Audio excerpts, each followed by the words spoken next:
Good day, ma'am. So, I'm Kizaya Chua Flores, a BS Psychology student, and my report is about Chapter 10 Aggression, Hurting Others. So, before I start my report, ma'am, let me read this quote first from Lewis Thomas, year 1981. So, our behavior toward each other is the strangest, most unpredictable, and most unaccountable of all the phenomena with which we are obliged to live in all of nature. There is nothing so threatening to humanity as humanity itself. So, in this quote pa lang po, makikita na natin or magkaka-idea na tayo kung ano po talagang laman ng chapter 10. Kung anong meron po ang chapter 10, which is aggression. So, as you can see po, I've stated here the different citations or the different studies or history from different citations po. From different citations, which mababasa po ninyo na like the 250 wars killed 110 million people. Year 1915 to 1923, genocide of 1 million Armenians by the Ottoman Empire. Slaughter of some 250,000 Chinese in Nanking. 1.5 million Cambodians murdered between 1975 and 1979. Murder of 1 million in Rwanda in 1994. Approximately 300,000 killed in Darfur between 2003. Hitler's genocide, Stalin's killing, Mao's genocide, deaths of millions of naive Americans. Not just all that. We have mass shootings at schools, campuses. Between 1981, in 112,375 infants, children, and teens were killed. 14,000 people murdered. 84,000 were raped. 760 million people were shot. 90% of young couples are verbally aggressive toward each other. 35 countries, more than reportedly being bullied at school. Then cyberbullying. So, as we can ask ourselves, why is it na may murdering, na may murder, na may genocides, na may mga killings, na may rape, nganong na may inana? Nganong naamay mga inana nga mga thoughts nga naka-state ani or naamay mga inana nga mga thoughts or mga facts or lain nga mga mga studies nga naka-state dira.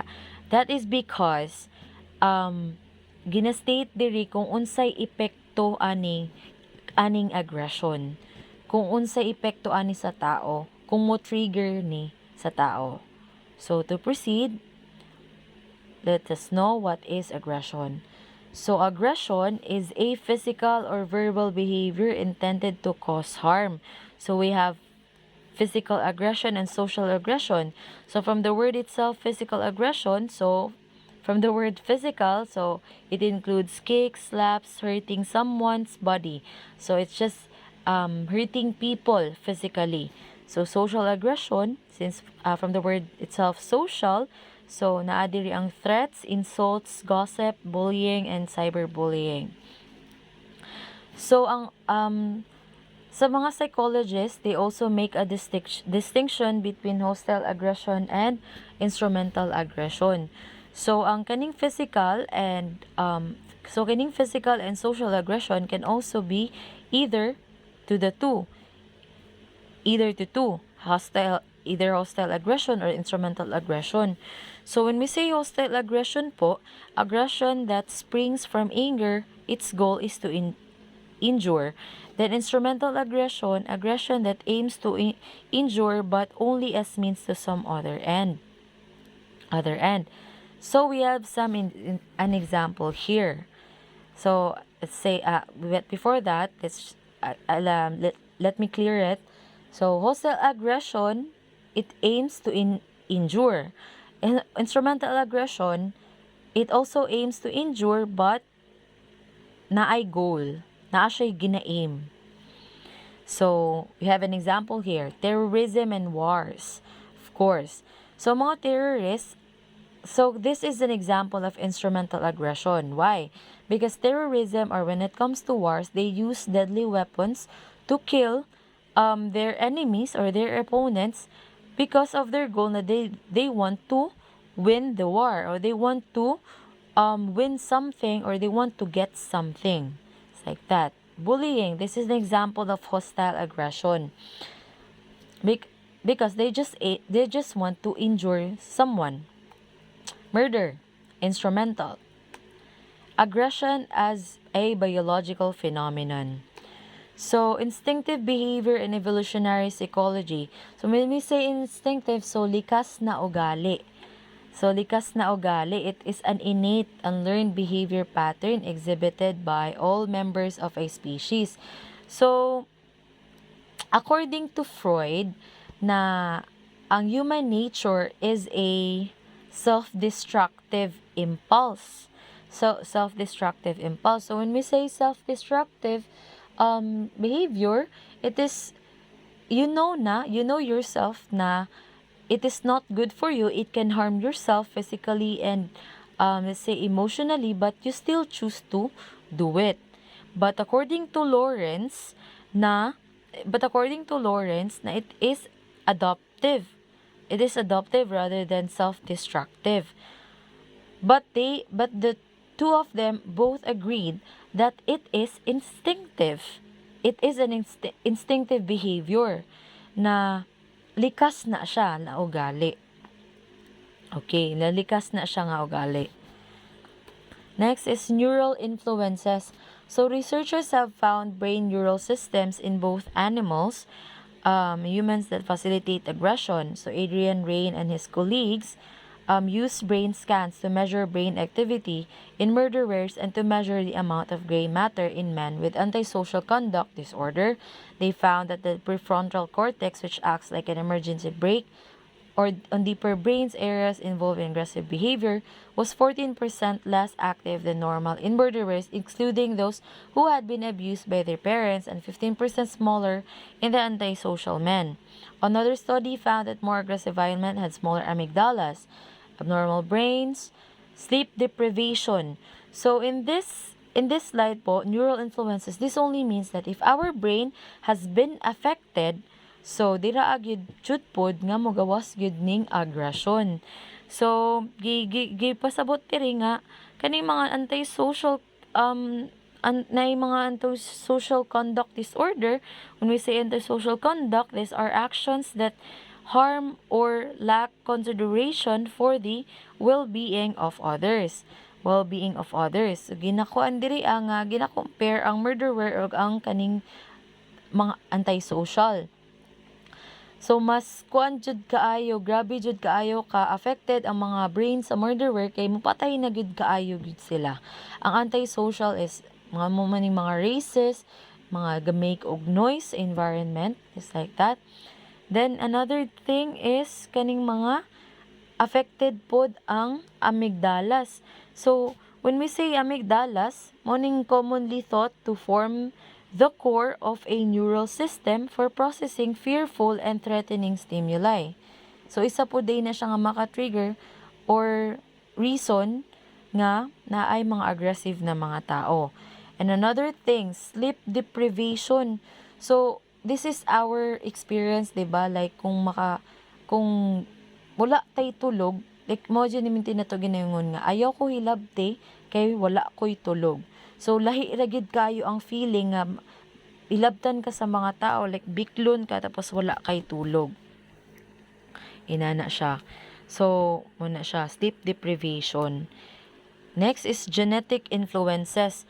So, heredity influences the neural system sensitivity to aggressive cues. It has long been known that animals can be bred for aggressiveness. Aggressive also varies among individuals. So, I will not read it na po. In genetic influences po, nakastate diri ang MAOA-L, which is located in the X chromosome. So, it is also known as the warrior gene. Yes, since abnormal versions of the gene often result in aggressive behavior. So, muna siya. Next is biochemical influences. Alcohol, of course. Alcohol, some of the reasons why maka-trigger aggression kay especially kung mag-flow na gid siya sa tibuok body nato, dira agid mo na ginaingon nga pag mag-inom ta, let's all put it sa atong stomach dili sa atong utok. Kay once na intoxicated kaayo jud ta aning alcohol, dira jud maka-trigger na mga riot, away-away, ina na siya. So it's just the same thing kaning mga naka-state dire were all facts or studies from different citations nga nag-prove kung unsay epekto sa alcohol kung ma-overpower ta. So mo na ning na mga riot to the point nga makapatay na ta. So inana. Poor diet.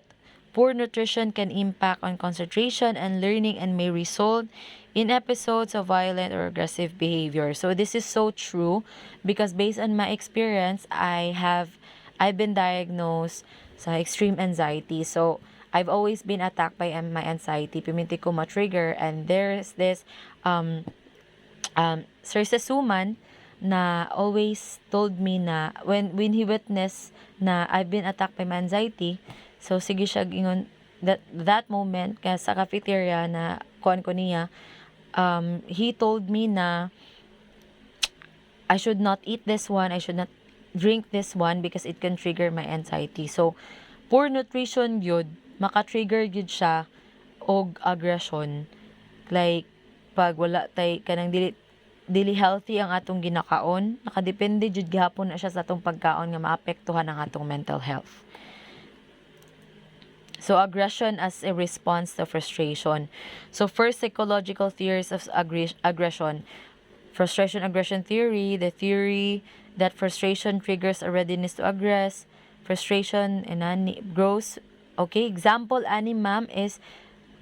of frustration is college students who were frustrated by losing a multiplayer video soccer game blasted their opponents with longer and louder bursts of painful noise. So this only means nga once nga frustrated na jud kaayo ka to get that something, you will do anything even though you can cause harm to that person. Displacement. So when we say displacement, redirection, of course, redirection. So, it is a defense mechanism po na used to self-soothe. So, also referred to as misplaced anger. So, displaced anger is a type of anger na mag-perpetuates negativity ba and starts a cycle of fights. So, individuals with experience this who experience this tend to have poor impulse control and high aggression. So ang mga tao nga na inaning experience kay nagi poor impulse then very taas jud kaayo sa aggression. Frustration aggression theory revised.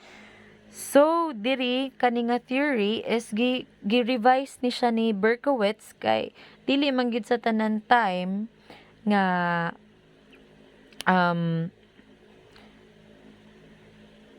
okay, sometimes frustration increase aggressiveness, sometimes not. Dili jud sa tanan time frustration gyud ang maka-cause og aggressiveness. So mo nang gi-revise siya ni Berkowitz mo ka-cause siya aggression kung upset ang tao. For it. Ana. Then relative deprivation. Okay, relative deprivation. Mo na ning kuan, say for example, ang tao, for example ikaw, you have this very simple house lang, then your neighbor has a very big house. So, mas relative deprive ka ba? Like na diri mo sulod ang comparison. Like that.